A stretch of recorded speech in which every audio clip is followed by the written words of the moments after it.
Deixa eu te falar uma coisa, não tenha medo de errar. Não tenha medo de errar. Uma das coisas que mais travam as pessoas nesse tempo é o medo de errar. Só que na verdade elas não têm medo de errar, elas têm medo do que as pessoas vão dizer quando elas errarem.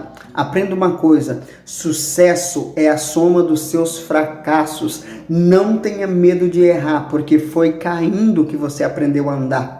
Sabe, você precisa entender que nós estamos em um processo de evolução, em um processo de crescimento, e nós só crescemos a partir do momento que nós erramos.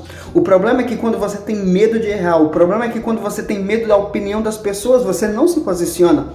E é por isso que você está aí vivendo essa vida.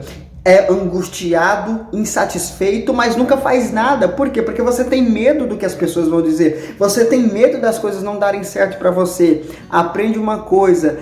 Quando você não faz nada, já deu tudo errado. Mas quando você se posiciona, você está um passo à frente. Aprenda isso. Não tenha medo de errar. Você vai errar 1, 2, 3, 4, 5, 10 vezes. Só que a diferença é que a cada erro você não vai estar no mesmo lugar. Enquanto você ficar com medo, você está parado. Mas quando você caminha, dá um passo e cai, você já avançou. Não tenha medo de começar as coisas. Não tenha medo de fazer as coisas. Porque primeiro você engatinhou, depois você começou a segurar nas coisas, depois você começou a dar os primeiros passos e depois você começou a andar. A vida é um processo. Você não precisa da aprovação de ninguém. Você não precisa mostrar nada para ninguém. Você não é perfeito. Nós somos seres humanos e nós estamos em um processo de crescimento. Mas eu só cresço a partir do momento que eu me posiciono.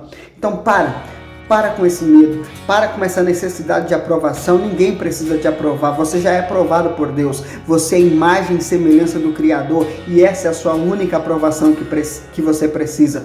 Então vai para cima, vá para dentro, erre muito, mas erre com força, mas nunca no mesmo lugar e na mesma coisa. Avance, você nasceu para avançar. As pessoas precisam de você posicionado. O sistema quer travar você, a sociedade quer travar você, porque ela sabe que quando você perder o medo de fazer as coisas, você vai começar a prosperar. E quando você prosperar, eles não te controlam. E pior, quando você prospera, outras pessoas são abençoadas também. Então vá para cima, vá viver a sua vida segundo aquilo que Deus projetou para você, segundo a sua real identidade.